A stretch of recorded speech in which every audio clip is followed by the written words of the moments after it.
This is the Dog Savant Podcast with your host, Brett Endies.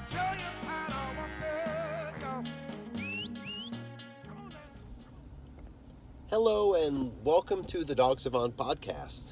Today is episode 60. My name is Brett Endies. I am a professional dog trainer based in Los Angeles. The goal of this podcast is to share my accumulated dog training knowledge, understanding, and experience with you, hopefully dog owners who are in need of good training advice if you're unable to find it in your local area, or you'd like to complement the good training advice you are getting, or you want to learn to understand your dog better, or if you're a dog trainer, would like to learn another take on ways of engaging and developing a proper relationship with dogs or between dogs and owners. So welcome everyone who's a new listener, anyone who hasn't listened before, thank you so much for continuing to do so. And don't forget, as I always say, please review, rate, subscribe. We need more subscribers to this podcast. You can go on iTunes, you can go on YouTube, you can go on my social media at The Dog Savant, TheDogSavant. And if you are in the Los Angeles area and you're seeking dog training, you can go on my website, dogtrainingla.com. Okay, so what are we going to talk about? Oh, and before we do that, I just want to apologize that I'm getting over being sick this week, so I may be a little under the weather sounding. I may peter out a bit. I may cough a bit. So it's just your precursor.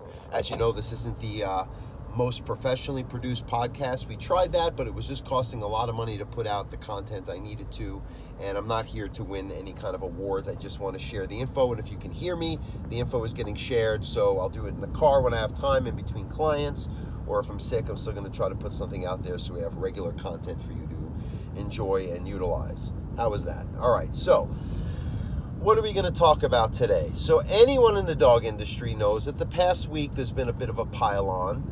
We're going to talk names today to Mr. Jeff Gelman. Now, in more humor than anything else, I've made comments about Jeff, and there are some things that he does training-wise, which I'll probably elaborate here today on, that I don't really agree with. Not agreeing with him to the point of wanting him dead, no.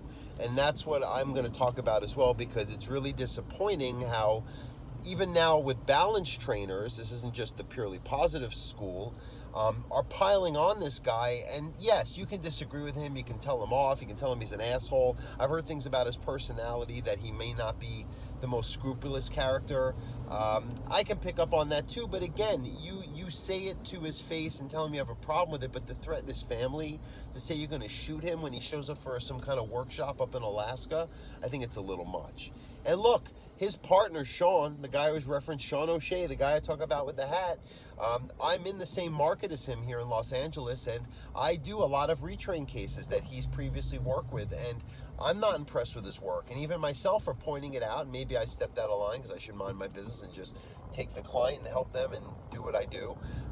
I got a little bit of a pile-on from one of his followers or cronies or people he works with, and when people get a nerve struck, whether it be personal or something they disagree with or something they feel is on the crusade vein of animal welfare or helping animals, the savored animals, people get pretty emotional, pretty visceral, pretty vicious, right? If you want to stay with the V's here. And what happens is that it makes them act in a way that they want to attack, ruin, defame, eradicate, eliminate, erase the individual who they perceive as being the aggressor, abuser, whatever you want to call it. So in this case, it's Jeff who, what happened was, just to give you a quick 30-second backstory, it was another trainer, a balance trainer, I think guys out of the East Coast. He put a video editing, because Jeff does like these daily podcast video things live, and I give the guy credit for putting a lot of content out there. He puts the whole training process, good and bad. He is pretty bluntly honest, so I give him that for at least speaking his mind whenever it comes up.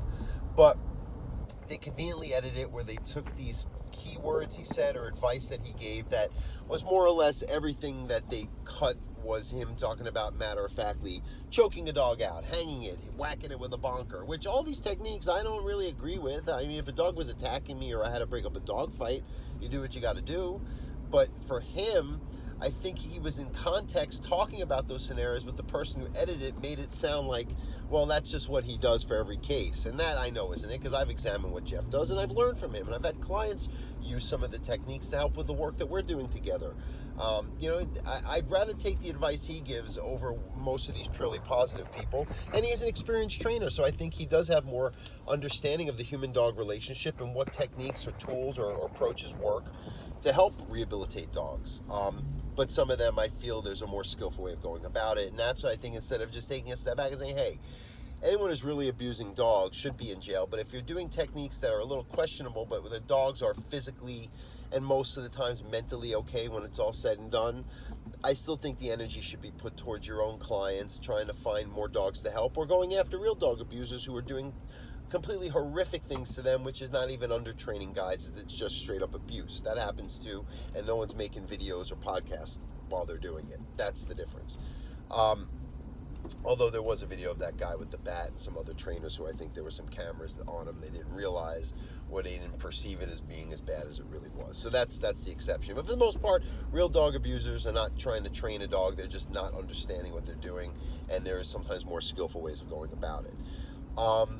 So let's see. So I guess I'll comment on some of the things I heard, and I give Jeff credit again because he put out a message today on social media about addressing this and how despite what people think he does, he's not. And I don't think it's as bad as people make it, and I really am disappointed because it can happen to any of us.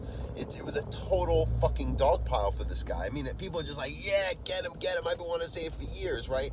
And the people who rah-rah'd him had more of a following, where I say something about Jeff, make fun of his hats, and just say, hey, look, the guy cranks e-collars up and he doesn't skillfully teach the owners how to understand the dog and have a proper relationship to fix the problems they're having.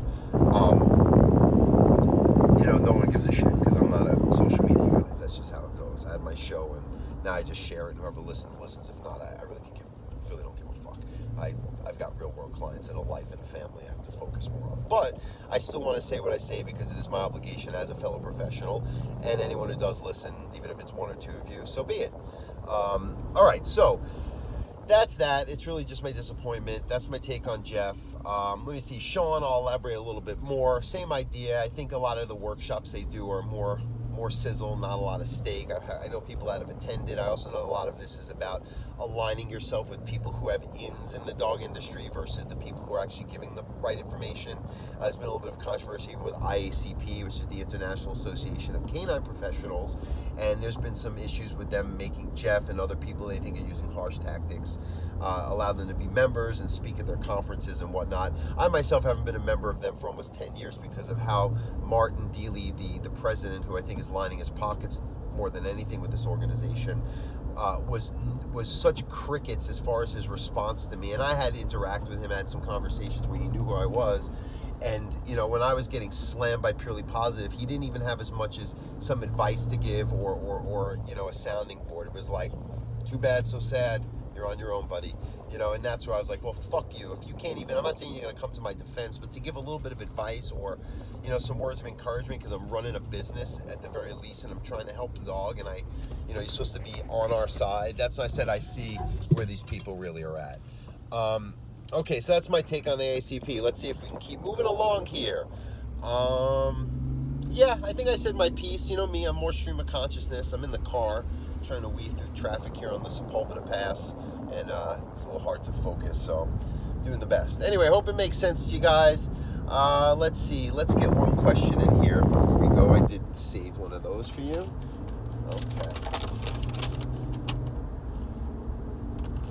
Okay. This is from John J, and you're in Indiana. Okay, cool. So John's saying, I have a 6-month-old puppy. I've been starting crate training, which I didn't do early enough, so my dog's not used to it. How do I get my dog to tolerate being in the crate for longer periods of time? As soon as I close the door or leave the room/house, he freaks out until I let him out.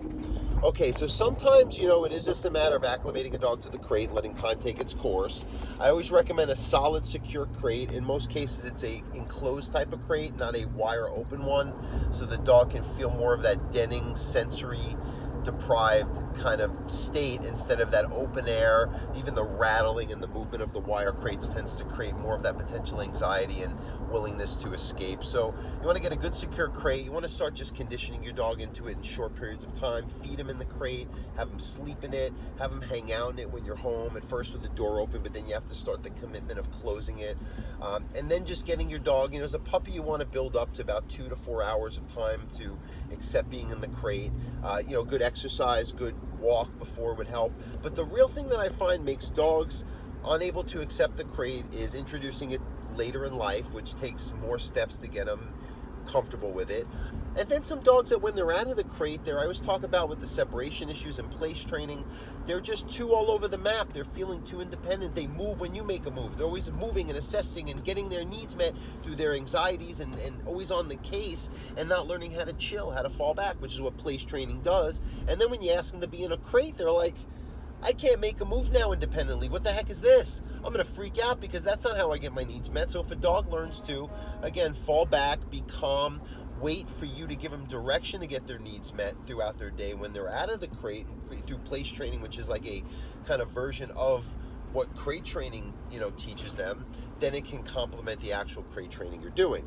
And then there's that element of now that they're used to the crate, now we have to get used to longer periods of time and being alone, which you can start in small doses. But if your dog is old enough for potty training, which is my biggest concern, they can go that 2 to 4 hours time alone and learn how to not only hold it, but accept being in the crate and realizing it's not the worst thing in the world. So unless it's very extreme or there's the risk of a dog getting harmed, you don't want to let them out when they're panicking. You want to try to time the release from the crate when they are calmest. You also want to not make them think the crate is just only when you leave, and that gets back to the original pointers I was giving, where you want to just have them see it in a general way. Feed them in it, have them just around it throughout the day, so it's just acclimated into their daily regimen. And then you just let time take its course. Sometimes it seems sad, but the dog is going to realize they're not going to die by not getting their way when you put them in a space of confinement, as long as they can't get hurt in the process. You build it up maybe 15, 20 minutes at a time, and then over that, they will learn to just be more and more, the crate, actually your house will become like a big crate to them. You don't even, down the road, really need a crate for a dog if they're potty trained and can learn how to be content on their own downtime. It's just a starting point, and it's good for traveling and just to get a dog used to it. If they ever have to be in one for any kind of boarding or veterinary reasons, you don't want that to be the first time they're getting introduced to it. It's going to cause a lot of undue stress. So don't give in, don't give up, push it a little bit. There's a lot of good crate training tips out there, but usually you want something that's more on the side of pushing it and addressing the root cause that makes the dog not able to stay still and accept that confinement, and you should be good to go. Give it a month or two. Be consistent. All right, everyone. This is going to be another short one. Got a lot of traffic building here. I got to focus on this. Again, thanks so much for listening. Don't forget to rate, share, subscribe. Anyone who's been giving me feedback, I love it. Please send me your questions, dogtrainingla@gmail.com. You can contact me on Facebook. It's The Dog Savant. My website is dogtrainingla.com. And thanks so much, everyone, for listening. Hope these podcasts help you. That's the only reason why I'm doing it. Have a great day. Love, lead your dog. Bye, guys.